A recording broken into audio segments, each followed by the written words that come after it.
Ikhwatu fiddin muliakan Allah Subhanahu wa taala. Salah satu rukun iman yang wajib diimani adalah al-iman bil malaikah. Beriman dengan malaikat-malaikat Allah. Lah di antara malaikat yang merupakan sayyidul malaikah, pemimpinnya para malaikat adalah Jibril alaihi salatu wassalam.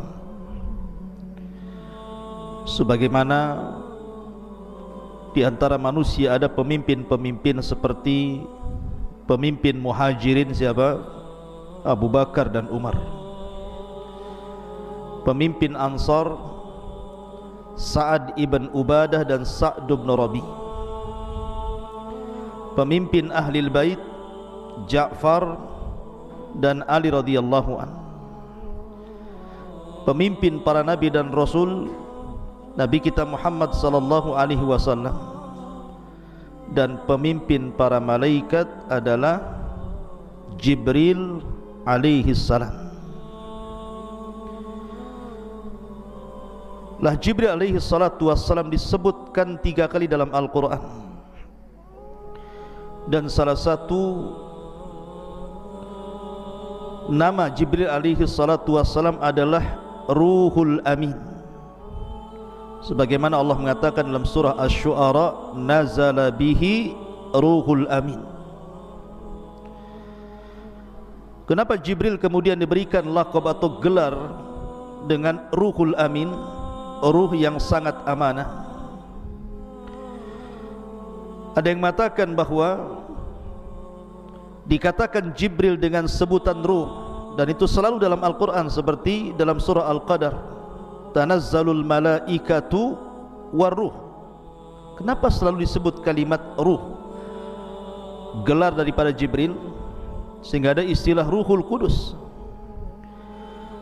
Kata para ulama, summiya atau summiya ruhan li'anna nufusa tahya bihi kama tahya bil arwah. Disebut ruh karena jiwa-jiwa manusia itu akan hidup dengannya, sebagaimana badan ini hidup karena adanya ruh. Karena tugas pertama atau yang paling utama Jibril itu apa? Memberikan kehidupan kepada ruh manusia. Malaikat yang sangat dikenal berapa? 4. Dan itu para pemimpin malaikat. Pertama Jibril, yang kedua Mikail,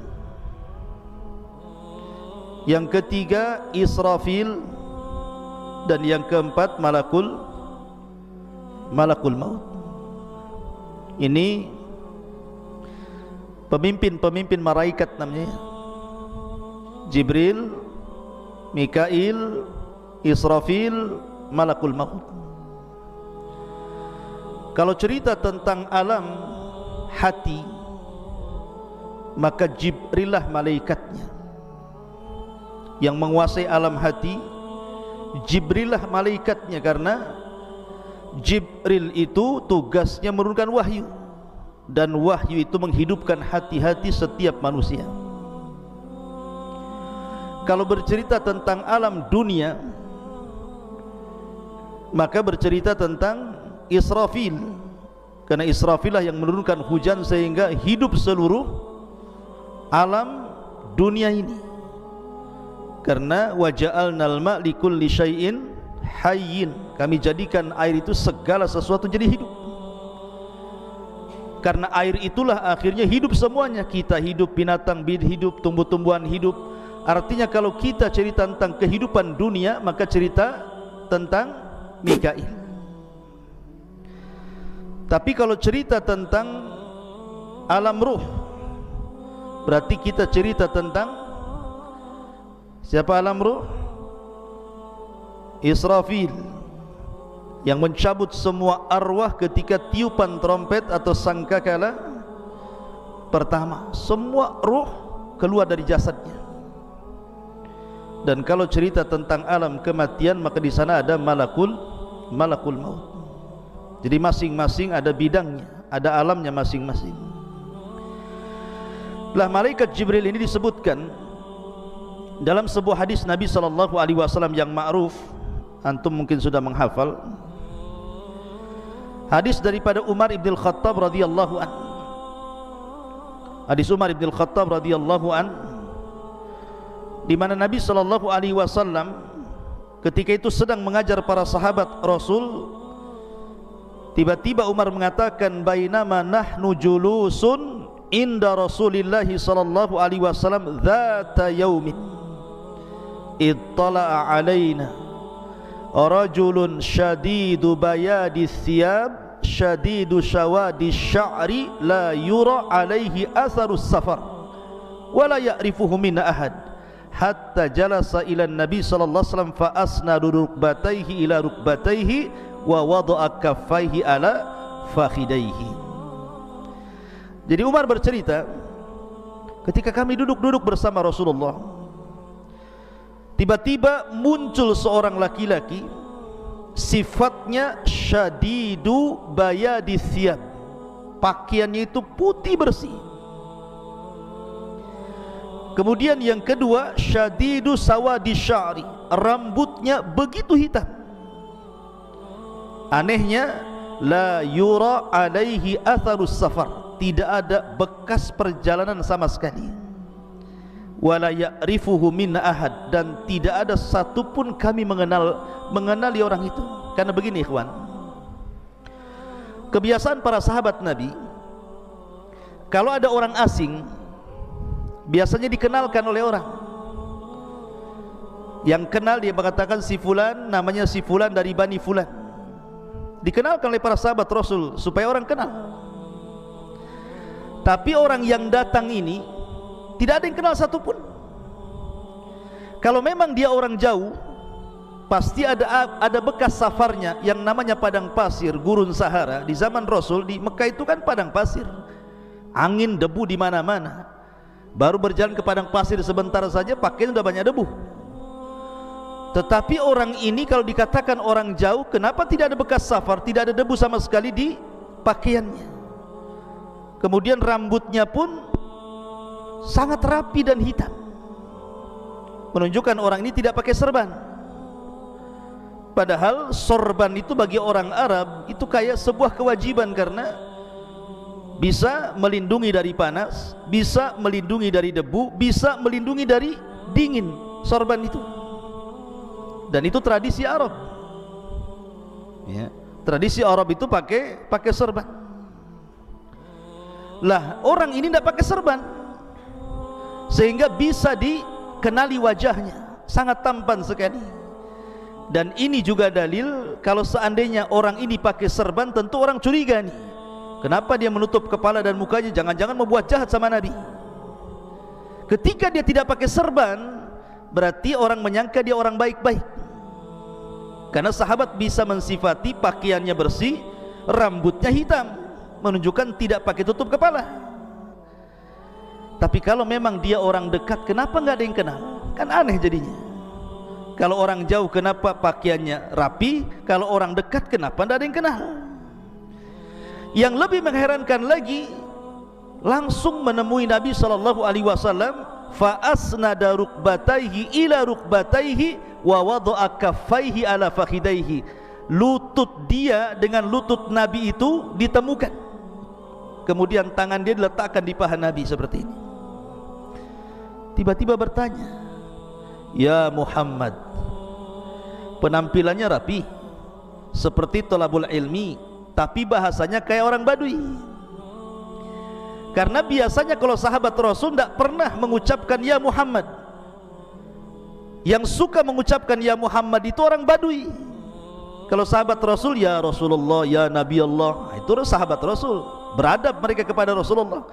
Tapi orang Badui itu teriak-teriak ya Muhammad. Lah bahasa orang ini menggunakan bahasa orang Badui, ya Muhammad akhbirni anil Islam, ceritakan tentang Islam. Kata para ulama, karena sahabat Nabi SAW itu paling suka kalau ada orang Badui menemui Rasul, pasti banyak tanya. dan pertanyaannya aneh-aneh, sehingga kemudian ketika Nabi SAW menjawab pertanyaan orang-orang Badui itu menjadi pengetahuan tersendiri bagi para sahabat Rasul. Bahkan karena segannya para sahabat terkadang bertanya kepada Rasul, biasanya nitip pertanyaan kepada orang Badui untuk ditanyakan kepada Nabi. Makanya kenapa orang ini menggunakan bahasa orang Badui padahal pertanyaannya berbobot. Ini bukan orang Badui, ini orang thalabul ilmi nih. Pertanyaannya berbobot. Apa itu Islam? Apa itu iman? Apa itu ihsan? Ini kan berbobot nih. Kapan kiamat? Apa tanda-tandanya? Ini bukan orang jahil yang bertanya, ini alim nih. Tapi dari bahasa, menggunakan bahasa Badui, menggunakan ya Muhammad, supaya sahabat itu mereka betul-betul memperhatikan ucapan orang ini. Dan pertanyaan berbobot. Makanya hadis ini, hadis Jibril ini disebutkan oleh para ulama, kalau dalam Al-Quran itu ada namanya induk Quran. Induk Quran apa? Al-Fatihah, disebut Ummul Kitab. Tapi kalau induk hadis, hadis Jibril disebut induk hadis, karena seluruh ajaran Islam terangkum dalam hadis Jibril.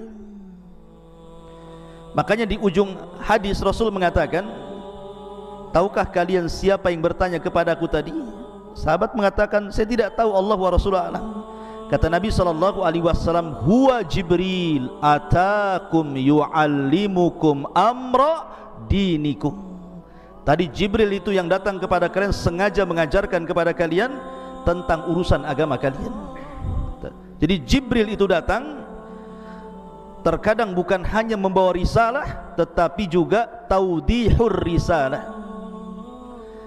Jadi dia datang membawa risalah kepada Rasul. Yang kedua, tugas dia taudihur risalah, menjelaskan risalah itu. Bukan hanya taudihur risalah, ada lagi namanya muraja'atur risalah. Karena setiap Ramadan datang murajaah bersama Rasul. Bahkan di Ramadan terakhir sebelum wafatnya Rasul, Jibril 2 kali datang menemui Nabi SAW. Ma'asyiral muslimin yang dimuliakan Allah Subhanahu wa ta'ala, di antara sifat-sifat Jibril itu, yang pertama al-ilmu. Jibril itu memiliki pengetahuan yang luar biasa. Tentu pengetahuan itu datang dari Allah Subhanahu wa ta'ala, karena Allah mengatakan allamahu syadidul quwah. Yang mengajarkan ilmu kepada Nabi SAW syadidul quwah, malaikat yang punya kekuatan. Jadi salah satu sifat Jibril yang pertama al-ilmu. Yang kedua al-quwatul hailah, memiliki kekuatan yang dahsyat. Makanya Allah mengatakan syadidul quwah, memiliki kekuatan yang luar biasa. Lihat ketika Jibril menghancurkan negeri Sodom, dengan satu sayapnya saja ditancapkan ke negeri Sodom, diangkat itu negeri sampai ke langit, dihujani meteor, ditumpahkan lagi ke bumi. Saking kuatnya Jibril itu. Bahkan selalunya kalau Allah hendak mengadab sebuah kaum, pasti diutus Jibril. Lihat ketika kita bicara tentang kaum Tsamud, siapa yang diutus? Jibril. Fa'akhadatku sayhatun fa'asbahu fi darihim jathimin. Fa'asbaha fi darihim jasimin. Maka Jibril kemudian berteriak 1 kali teriakan, tiba-tiba seluruh manusia di rumah-rumah mereka tinggal jasad tanpa ruh, jadi bangkai. 1 tiupan semua orang mati. Jadi Jibril itu punya kekuatan luar biasa, ya ikhwan. Ma'asyiral muslimin. Kemudian yang kedua at-tamkin, di mana Jibril itu punya kedudukan yang sangat mulia di langit sana di antara para malaikat. Karena seluruh para malaikat itu taat kepada Jibril, tentu karena perintah Allah Subhanahu wa ta'ala. Maka disebut at-tamkin. Jibril itu punya kedudukan tersendiri di langit karena ditaati semua para malaikat atas kehendak Allah Subhanahu wa ta'ala. Kemudian yang terakhir al-amanah. Jibril itu amanah ketika menyampaikan wahyu. Makanya Allah mengatakan nazala bihi ruhul amin. Kalimat amin itu amanah. Apa sih maknanya amanah itu? Maksudnya begini, Jibril itu kan tugasnya ngasih wahyu dari Allah Subhanahu wa ta'ala, disampaikan kepada para nabi dan rasul, yang terakhir kepada Nabi SAW. Nih kalau Jibril tidak amanah, dia bisa korupsi ayat. Bisa dikorupsi sendiri tuh ayat itu kan, ditambah dikurang sesuai dengan Jibril. Makanya Jibril itu orangnya amanah. Yang kedua, makna amanah itu karena tidak ada satupun setan yang bisa menambah dan mengurang wahyu yang disampaikan Jibril dari Allah kepada Nabi SAW. Kan dahulu di zaman jahiliyah, jin itu naik ke langit. Di langit pertama itu jin punya pos-pos. Pos itu digunakan untuk mencuri dengar wahyu yang diturunkan Allah kepada para malaikat. Tetapi setelah diutusnya Nabi SAW dan Jibril turun menyampaikan wahyu, tidak ada satupun syaitan yang mampu naik ke langit. Kenapa? Mereka tidak berani dengan Jibril. Selain amanah, dia punya kekuatan masalahnya. Sehingga kemudian iblis merasa heran, kenapa anak buahnya tidak bisa naik ke langit. Maka diutuslah pasukan-pasukan untuk mencari kabar ada apa. Rupanya satu gerombolan utusan iblis itu, yang 7 jin itu, nyasar pula ke kebun kurma antara Mekah dan Taif. Disitulah berjumpa dengan Nabi yang sedang salat membacakan ayat Al-Quran. Tiba-tiba jin-jin ini beriman kepada Al-Quran, sehingga Allah mengatakan, Qul uhiya ilayya annahu istama'a nafarun minal jinni faqalu inna sami'na qur'anan ajaba. Ya. Ma'asyiral muslimin yang dimuliakan Allah, ini diantara sifat-sifat Jibril. Taib. Kita akan bercerita, Jibril ini memiliki kaitan dengan kita. Nabi SAW bersabda dalam hadis Abu Hurairah radhiyallahu an, bahwa innallaha idza ahabba 'abdan da'a Jibril. Jadi kalau Allah mencintai hambanya, pasti yang pertama dipanggil itu malaikat Jibril. Maka Allah berfirman kepada Jibril, ya Jibril, inni uhibbu fulanan fa'ahibbah. Hei Jibril, aku suka dengan orang ini, maka kau harus mencintai dia. Maka yang pertama kali mencintai orang yang dicintai Allah adalah Jibril. Dan umat Nabi SAW adalah umat yang sangat dicintai Allah, karena Allah berfirman, kuntum khaira ummatin ukhrijat linnasi. Kalian itu sebaik-baik manusia yang dikeluarkan Allah kepada manusia. Artinya Allah suka dengan umat Rasul. Ketika Allah suka dengan seorang hamba, maka yang pertama kali suka setelah Allah adalah Jibril. Makanya Allah mengatakan di sini, inni uhibbu fulanan fa'ahibbahu.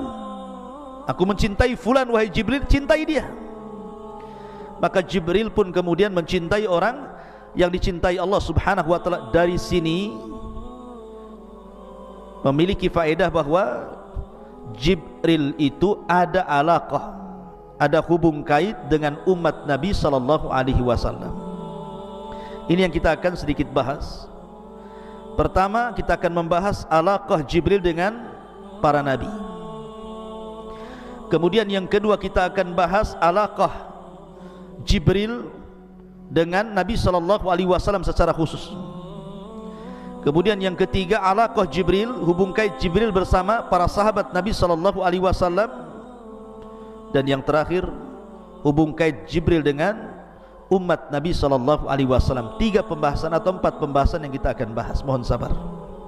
Pertama, hubung kait Jibril dengan para nabi dan umat-umat terdahulu. Kita tahu bahwa setiap para nabi dan rasul ketika mendapatkan wahyu, wahyu itu turun melalui Jibril. Dan itu disyaratkan dalam sebuah hadis Nabi SAW ketika Rasul pertama mendapatkan wahyu. Kemudian Nabi ketakutan sehingga mengatakan kepada Khadijah, zammiluni zammiluni dathiruni dathiruni, selimuti aku Khadijah, selimuti aku Khadijah. Maka Khadijah pun kemudian menyelimuti Rasul sampai Rasul tenang, dihibur Khadijah. Setelah itu Khadijah membawa Rasul kepada siapa? Kepada Waraqah ibn Naufal, orang yang paham dengan ajaran Yahudi. Maka Waraqah ibn Naufal ketika mendengar cerita bahwa Rasul menjumpai makhluk yang memiliki 600 sayap, yang satu sayap terbentang antara ufuk, artinya sayapnya itu menjangkau barat, timur, selatan dan barat. Karena sadal ufuk itu artinya panjangnya mulai terbenam matahari sampai tenggelamnya, itu disebut sadal ufuk namanya. Jadi kalau melihat ke depan sayap, ke belakang sayap, samping sayap, semua sayap gitu ya, menutupi langit itu. Kata Waraqah, namus itu makhluk yang bersayap yang menemui wahai Muhammad adalah namus yang pernah menemui Musa dan para nabi sebelumnya. Menunjukkan ada hubung kait siapa? Jibril dengan para nabi. Kemudian ketika Allah Subhanahu wa taala hendak memberikan kabar gembira kepada Ibrahim alaihi salatu wasallam akan kelahiran Ishak, disebutkan dalam surah Hud, walaqad ja'at rusuluna Ibrahim bil busyra, sungguh telah datang utusan-utusan kami kepada Ibrahim membawa kabar berita yang baik. Ahli tafsir mengatakan yang dimaksud adalah Jibril, Mikail dan Malakul Maut.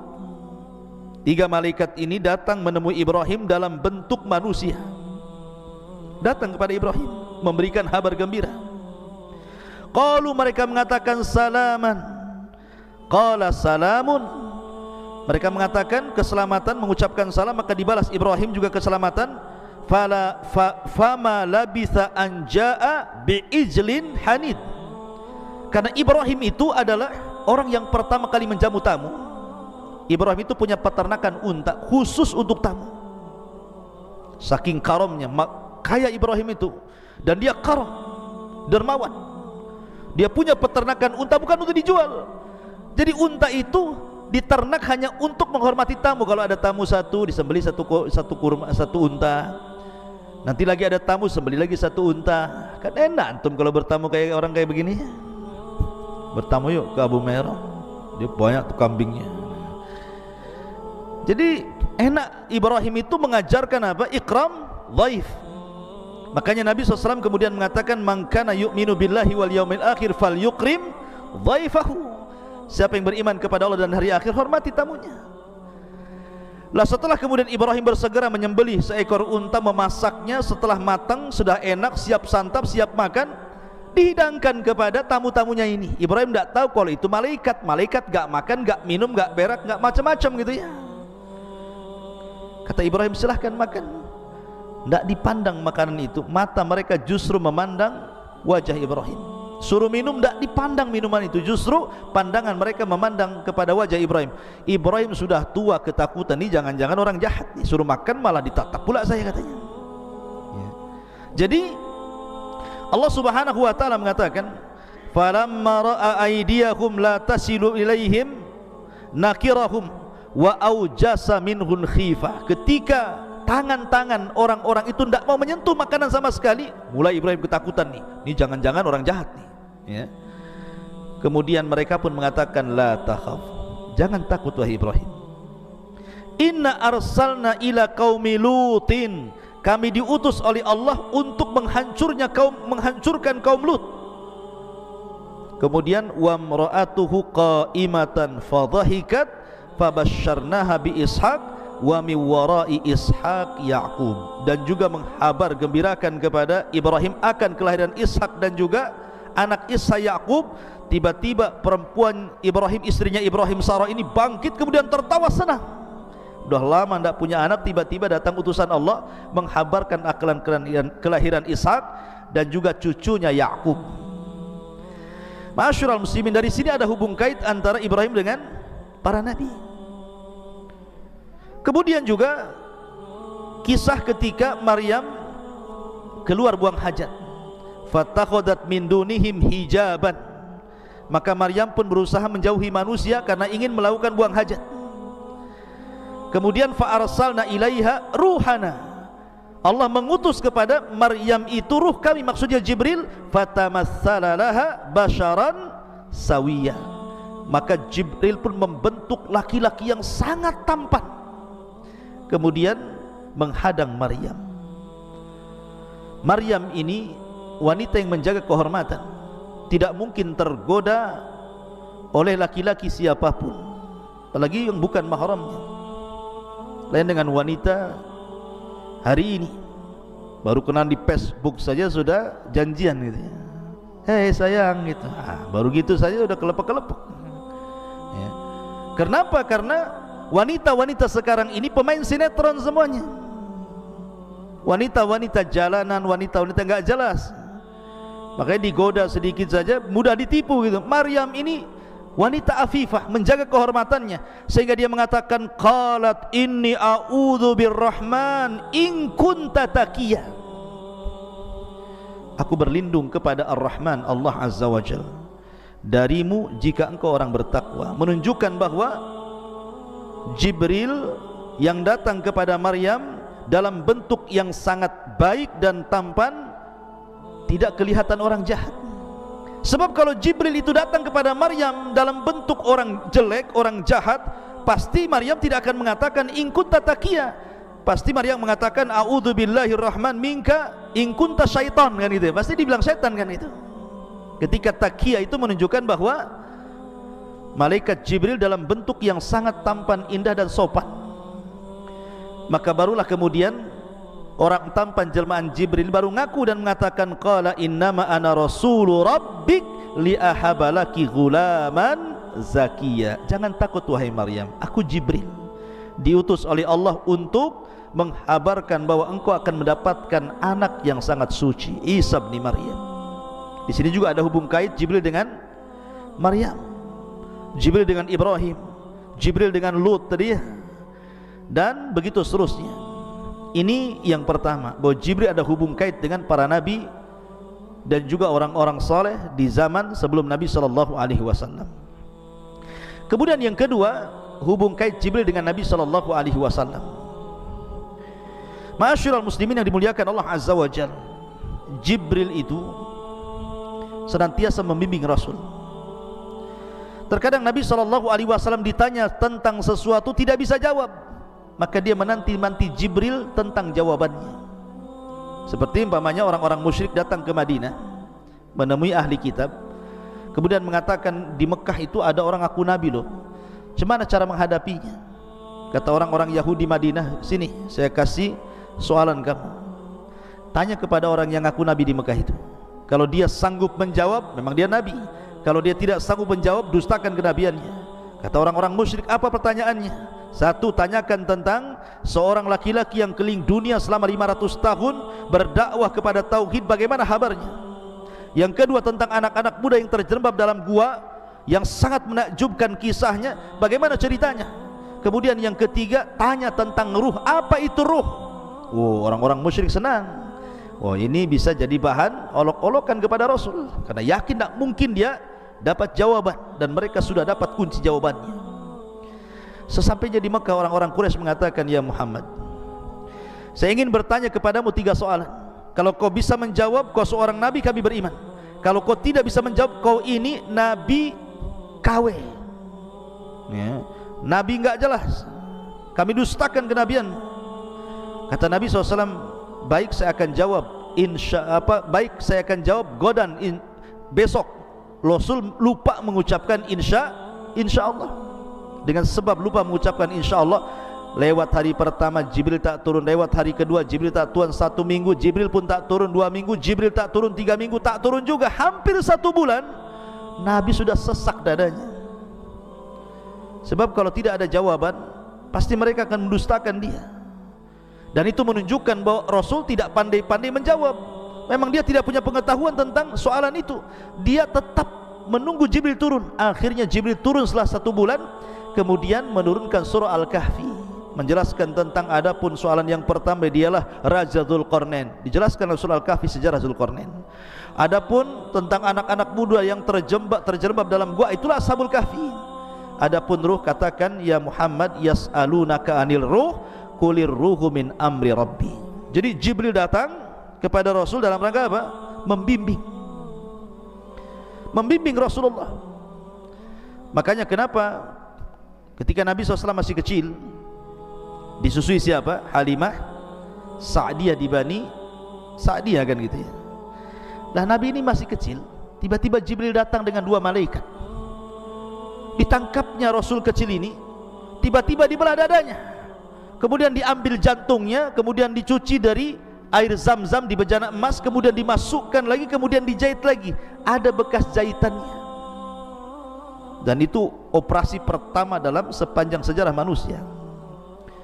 Maka anaknya Halimah Sa'diyah ketakutan, lari dia melaporkan kepada ibunya. Maka ibunya langsung mencari Nabi SAW. Ketika dia dapati masih hidup dan masih ada bekas jahitannya, maka karena ketakutan itulah akhirnya Rasul kecil dikembalikan oleh Halimah Sa'diyah kepada ibundanya Aminah. Lihat, sejak kecil saja Jibril sudah membuang kotoran-kotoran hati dari dada Nabi SAW.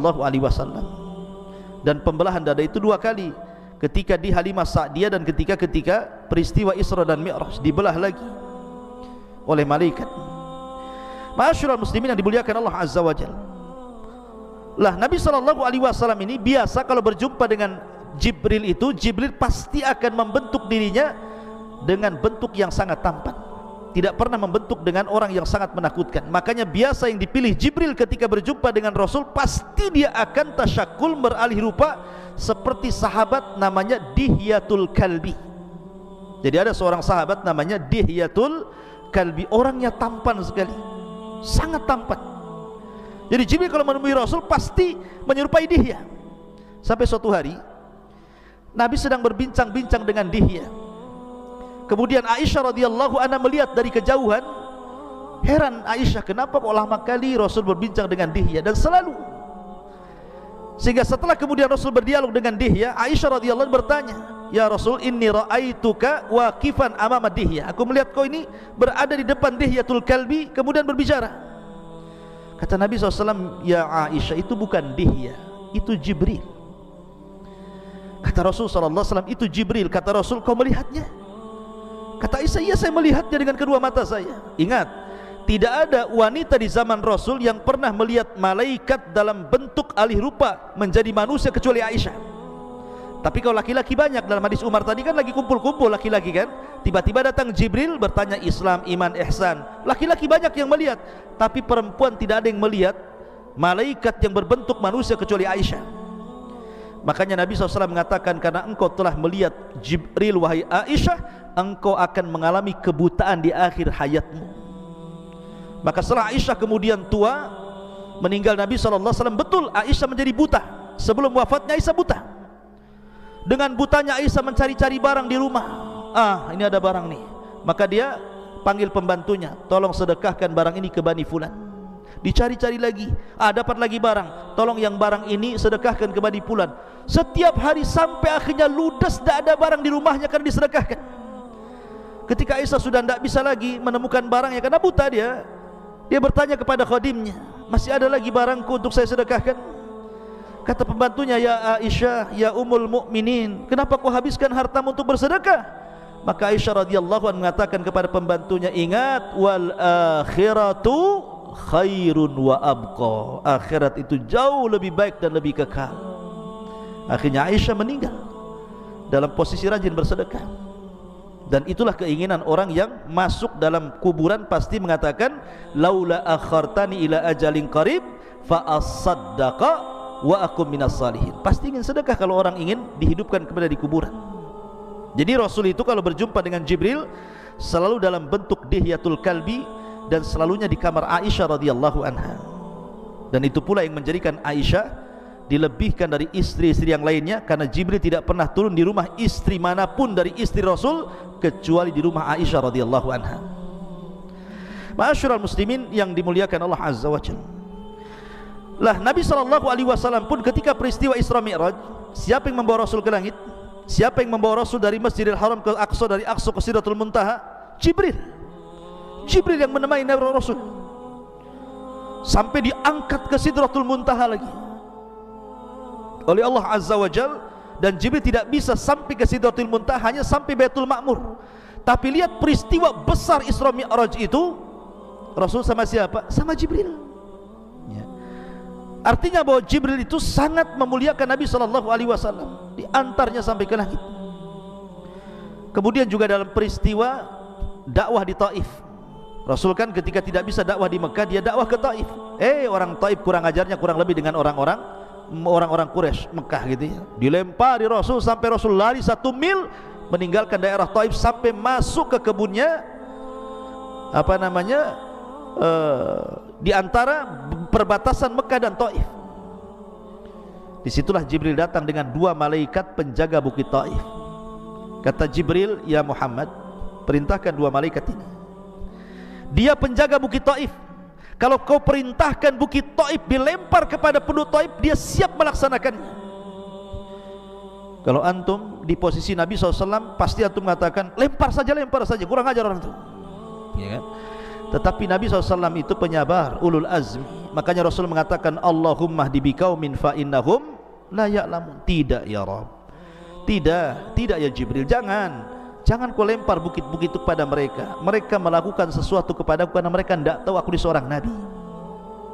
Lihat, Jibril alaihissalam membawa 2 malaikat loh ya, penjaga bukit, siap untuk ditimpakan kepada penduduk Taif. Bahkan ketika Nabi SAW disihir oleh Labid bin Asam selama 6 bulan, bayangkan pengaruh sihir itu sampai 6 bulan.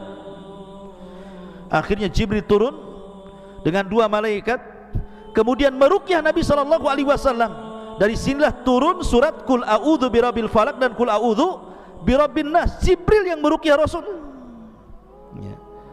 Artinya bahwa Nabi SAW diobati oleh Jibril, saking sayangnya Jibril kepada Nabi SAW. Bahkan Jibril juga senantiasa menolong Nabi SAW dalam kondisi Nabi SAW butuh pertolongan dalam perang Badar. Rasul dan pasukannya tidak pernah perang, nggak punya pengalaman perang, bahkan nggak pernah berperang. Bahkan pasukannya juga sedikit, sementara pasukan musuh banyak, 314 melawan 1000 dengan peralatan yang tidak lengkap.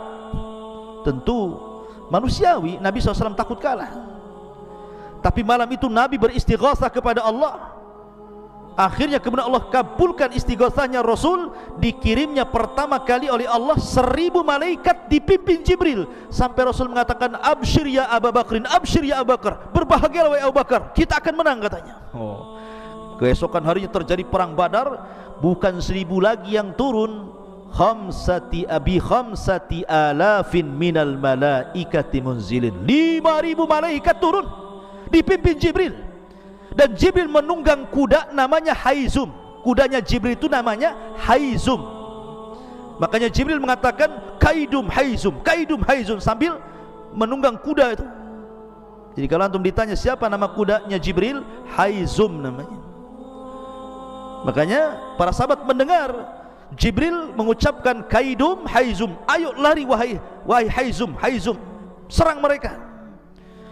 Subhanallah, sebagian orang-orang musyrik melihat tentara yang banyak berkuda putih, menggunakan pakaian putih, di tangannya terhunus pedang-pedang yang mengkilat-kilat. Bagaimana enggak takut tuh? Sahabat belum mencabut pedangnya, kepala mereka sudah melayang. Takut. Akhirnya perang Badar dimenangkan Rasul. Berhasil orang-orang musyrik 70 mati konyol dan 70-nya tertawan. Bahkan Abu Sufyan yang ketika itu berhasil lari dari pertempuran, langsung dia ke Mekah berjumpa dengan Abu Lahab. Karena Abu Lahab ini kan pengecut, tidak mau perang. Dia bayar preman supaya preman itu yang berangkat perang. Abu Sufyan bercerita kepada Abu Lahab, ya Abu Lahab, dalam perang itu aku melihat orang yang berpakaian putih menggunakan kuda putih, di tangannya pedang, kami pun korat-karit gak jelas katanya. Di samping Abu Lahab ada budak yang beriman tetapi menyembunyikan keimanannya. Budaknya Fadl ibn Abbas, budaknya Fadl ibn Abbas. Tiba-tiba dia latah mengatakan, itulah malaikat yang menolong Nabi dan sahabatnya. Geram Abu Lahab, ditamparnya budak itu. Karena budak itu merasa disakiti Abu Lahab, melapor majikannya. Maka Ummu Fadl datang mencari Abu Lahab, diambilnya kayu, dipentungnya kepala Abu Lahab. Kenapa kau menampar budak saya katanya. Tapi di sini Abu Sufyan bercerita bahwa dia melihat malaikat dalam perang Badar. Artinya bahwa Jibril memimpin para malaikat untuk menolong Rasul dalam kondisi terjepit.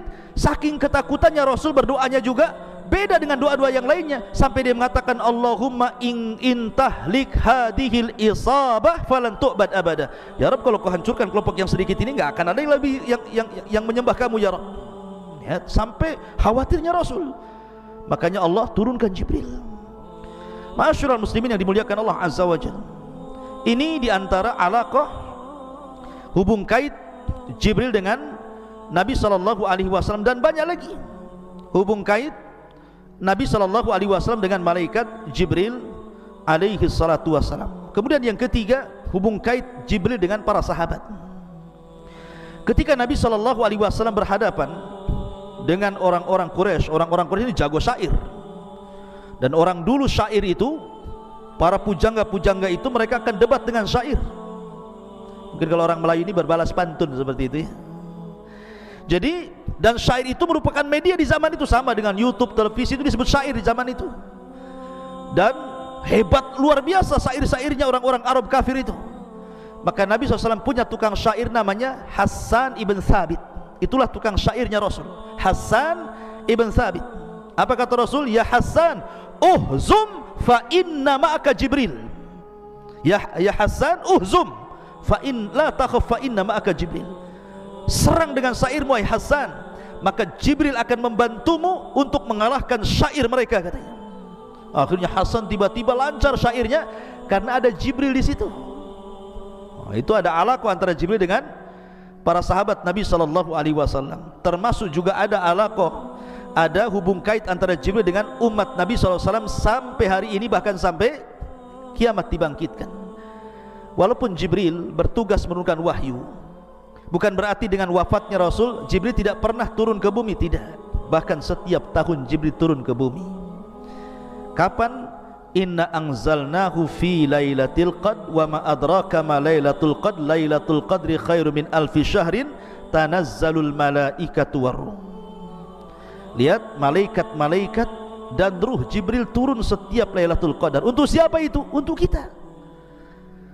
Malaikat-malaikat sampai jumlah yang turun ke bumi itu lebih banyak dibandingkan jumlah kerikil yang ada di permukaan bumi. Aktsar min adadil hasa. Yang memimpin siapa? Jibril. Menebarkan ketenangan, rahmat di mana-mana. Makanya malam itu malam terbaik. Ya kan? Jadi ada hubung kait Jibril dengan umat Islam, dengan kita-kita ini. Kita tidak pernah ditinggalkan Jibril, karena setiap tahun turun di malam Lailatul Qadar. Dan Nabi SAW pernah berjumpa dengan Jibril itu 2 kali dalam bentuk aslinya. Pertama di Gua Hira. Makanya kemudian Nabi SAW ketakutan gitu kan melihat Jibril. Gak pernah sebelumnya melihat ada makhluk bersayap 600, besarnya itu sadal ufuk gitu kan. Oh, menggigil kayak antum masuk ke hutan Jabal Uhud ketemu dinosaurus. Apa gak menggigil antum pulang tuh? Gitu ya. Kenapa antum? Enggak tahu kan gitu. Ketemu genderuwo katanya. Lah, jadi Nabi tidak pernah ketemu makhluk sebesar itu. Tiba-tiba ketemu Jibril ada 600 sayap, satu sayap terbentang gitu kan, bercahaya. Rasul ketakutan lah kan begitu. Makanya dia demam sampai lari ke rumah Khadijah. Sesampainya di rumah Khadijah dia mengatakan, "Dathiruni ya Khadijah, selimuti aku demam." Oh gitu ya. Jadi Nabi pernah melihat Jibril 1 kali di bumi, kemudian melihat Jibril 1 kali di langit. Ketika peristiwa Isra Mi'raj sampai di Baitul Ma'mur, Jibril berubah bentuk. Makanya Allah mengatakan, laqad ra'ahu nazlatan ukhra inda sidratil muntaha indaha jannatul ma'wa. Nabi melihat Jibril kedua kalinya. Di mana? Di langit ya, ketika peristiwa Isra dan Mi'raj. Dan ini luar biasa. Makanya kenapa? Karena Rasul pernah melihat Jibril, Rasul bisa mensifati Jibril seperti apa? Karena pernah melihat ya. Ma'asyiral muslimin yang dimuliakan Allah Azza wa Jalla. Kemudian Jibril juga ikhwan, selain ditugaskan untuk menurunkan wahyu, dan ketika Allah berfirman, yang pertama kali mendengar wahyu siapa? Jibril. Jadi kalau Allah berfirman kepada malaikat, kepada Jibril itu, semua malaikat yang di langit pingsan. Dalam hadis yang ma'ruf, apabila Allah hendak mewahyukan sesuatu, maka suara Allah itu seperti suara gemerincing rantai yang dipukul-pukul di atas batu, membuat semua malaikat pingsan satu langit. Ketika semua malaikat pingsan, yang pertama siuman siapa? Jibril. Jibril yang pertama siuman, kemudian dipanggil oleh Allah Azza wa Jalla. Kemudian Allah memberikan tugas-tugas kepada para malaikat lewat Jibril. Maka setelah Allah berfirman kepada Jibril, tiba-tiba semua malaikat bangun dari pingsannya. Maka setiap Jibril lewat di langit pertama, mereka mengatakan, "Madza qala rabbuka ya Jibril?" Apa yang dikatakan Rabb wa Jibril? kemudian turun ke langit ke-6, ke-5, ke-4, ke-3, semua malaikat yang di lapisan-lapisan langit itu mengatakan, madza qala rabbukum, madza qala rabbukum, apa yang difirmankan Allah, tugas apa yang harus kami laksanakan, tugas apa yang harus kami lakukan. Maka Jibril mengatakan, qala al-haq, kebenaran, kebenaran, kamu tugasnya ini, kamu tugasnya itu, kamu tugasnya ini, kamu tugasnya itu. Jadi dia yang membagi tugas dari Allah Subhanahu wa ta'ala. Inilah perkataan Jibril apabila sedang kemudian menyampaikan wahyu kepada para malaikat. Nah, ini jin-jin ini yang berada di langit pertama, di tempat maqaidus sam'i, pos-pos pencuri dengar itu, kalau dia mendengar satu kalimat dari Jibril yang disampaikan kepada para malaikat di lapisan langit-langit itu, langsung diambil, kemudian disampaikan ke jin yang di bawahnya, jin yang di bawahnya, jin yang di bawahnya. Karena jin kalau naik ke maqaidus sam itu seperti orang panjat pinang. Jadi begini, sampai ke langit. Jadi yang dari sana kalau dapat kalimat disampaikan ke jin yang di bawahnya, ke bawahnya, ke bawahnya, ke bawahnya, ke bawahnya, sampai ke yang di bumi. Yang di bumi ini sudah banyak macam-macam dustanya. Jadi kalau satu kalimat, kemudian jin yang berantai sampai ke langit itu 1000, maka yang benar 1, yang dusta 999 kalimat. Bayangkan coba. Jadi kalau seandainya ini jinnya 1000 jin, berarti yang benar itu satu kalimat, yang 999 kalimat itu dusta. Lah, dari sini jin yang di bumi mulai berbisnis dengan dukun. Akhirnya habar itu dibeli sama dukun, kemudian dukun dijual ke pasien. Maka di sini namanya silsilah dusta, ikhwan. Bagaimana mungkin dari 1000 kalimat satu yang benar, 999 dusta? Makanya dukun itu pendusta, dia hanya menjual habar dusta. Jadi dukun itu dikibuli jin, sementara orang yang datang ke dukun dikibuli dukun. Makanya silsilah kibul mengibul namanya. Paham antum? Itu silsilah kibul namanya, ya. Kenapa kemudian percaya pula sama dukun? Ya, masyarul muslimin. Jadi tugasnya itu seperti itu Jibril, tapi ada tugas lain. Contohnya umpamanya, kalau ada orang yang akan dilahirkan, diciptakan Allah, orang ini orang mulia, maka yang meniupkan ruh bukan malaikat ruh. Bukan seperti hadis Nabi SAW dari yang antum baca dalam kitab Arba'in Nawawi. Ada hadis tentang penciptaan manusia, 40 hari segumpal mani, 40 hari segumpal darah, 40 hari segumpal daging, 4 bulan, kemudian ditiupkan roh oleh malaikat, terus dicatat rizkinya, dicatat amalnya, dicatat macam-macamnya gitu ya. Itu ada tugas sendiri malaikat yang memasukkan roh. Tapi kalau yang dilahirkan ini orang mulia, itu Jibril yang turun tangan. Contohnya tadi, ketika Maryam hendak diberikan, dianugerahi Isa, yang memasukkan ruh kepada Isa bukan malaikat yang suka memasukkan ruh, tidak. Jibril turun langsung membawa ruhnya Isa, ditiupkan di jaibnya, kemudian masuk ke rahimnya, jadiin Isa. Jibril, ya. Dan Jibril itu yang gembirakan kepada siapapun yang akan punya anak mulia, seperti menghabar gembirakan kepada Ibrahim akan kelahiran Ishak, gitu kan. Kemudian menghabar gembirakan kepada siapa lagi? Zakaria akan kelahiran Yahya, gitu ya. Jadi tugasnya Jibril itu ada tugas lain, memasukkan ruh orang-orang mulia, menghabar gembirakan akan kelahiran orang-orang mulia. Itu juga bagian daripada tugas Jibril. Karena ini orang mulia, tidak sembarang diutus, Jibril langsung itu yang diutus. Masyarul muslimin yang dimuliakan Allah, ini kita cerita Jibril di dunia. Bagaimana Jibril yaumul qiyamah, di akhirat, bagaimana kisahnya? Masyarul muslimin, kemarin kita ketika menjelaskan tentang masalah sangkakala, ketika Allah Subhanahu wa taala berfirman, wa nufikha fis suri fasa'iqa man fis samawati wa man fil ardi illa man sya'allah. Ketika tiupan Israfil itu ditiupkan, maka semua makhluk yang di langit dan di bumi semua mati, kecuali yang dikecualikan Allah. Jibril, Mikail, Israfil, malakul maut tidak mati karena tiupan Israfil. Sehingga malaikat maut dipanggil oleh Allah, man baki, siapa lagi yang tersisa wahai malakul maut? Kata malaikat maut, Jibril, Mikail dan Israfil. Kata Allah, cabut nyawa mereka. Maka satu-satu dicabut. Allah mengatakan waman baki, siapa lagi yang tersisa? Kata malakul maut, ana abdukal fakir, saya hambamu yang fakir yang tersisa ya Rabb. Maka Allah mengatakan matilah kamu. Akhirnya dia pun mati dan tidak ada yang hidup lagi. Itulah Jibril, dia tidak mati karena tiupan, karena Jibril punya kekuatan. Malaikat itu punya kekuatan. Bahkan ada satu malaikat yang bisa mengalahkan semua jin, semua malaikat dan semua manusia. Malaikat apa? Malaikat maut. Tak bisa dikalahkan. Dia mencabut nyawa orang semua, mencabut nyawa jin-jin, mencabut nyawa malaikat. Dia juga malaikat maut itu ya. Karena dia yang ditugaskan Allah untuk alam arwah, alam kematian. Wallahu a'lam. Ikhwatu fiddin, muliakan Allah azza wajalla. Banyak kisah-kisah Jibril dan nanti kita akan rangkum pada pertemuan berikutnya tentang alamul malaikah, bagaimana alam malaikat secara keseluruhan. Ini kan kita bicara Jibril saja. Bagaimana alam malaikat secara keseluruhan dan bagaimana kisahnya, insyaallah kita akan kaji di lain kesempatan. Subhanakallah bihamdika, asyhadu an la ilaha illa anta, astaghfiruka wa atubu ilaik. Allahu ta'ala alam. Assalamualaikum warahmatullahi wabarakatuh.